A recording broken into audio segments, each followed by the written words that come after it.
We have some breaking news here on BBC World in the last few minutes. There are reports from Hong Kong which say that Edward Snowden, the American analyst being sought by US authorities on espionage charges, has left the territory.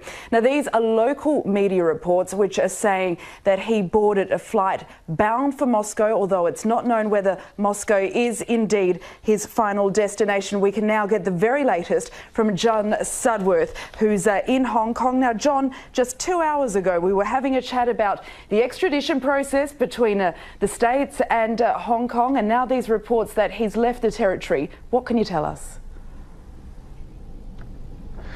Well, I can now tell you that we do have confirmation from the Hong Kong government that Mr. Snowden has left Hong Kong. I can't give you any further detail at the moment, but it does look as if the report carried by Hong Kong's South China Morning Post is accurate and that he has indeed boarded a flight to Moscow.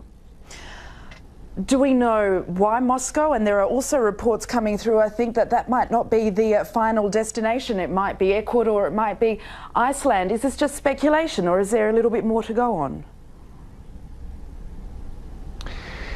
Nothing more at the moment, and I think there will of course be a lot of speculation as to why he's been allowed to leave. Of course, a few days ago Mr. Snowden was here on a tourist visa. He had not at that stage, as far as we knew, been charged with any crime, and he would of course have been, in theory at least, free to leave. That status changed of course when the US formally charged him with espionage offences and an offence of theft. America had said that it had begun talks with Hong Kong about extradition, and it wanted to see that process completed speedily. There were warnings, with some Washington officials quoted as saying that any attempt to drag feet over the issue would damage diplomatic relations. I've just a copy of the Hong Kong government statement by my colleague here, and let me give you the detail. It says Mr. Snowden has departed Hong Kong to a third country through legal channels. The Hong Kong Special Administrative Region government has notified the US government regarding his departure, and there is no further detail than that at the moment.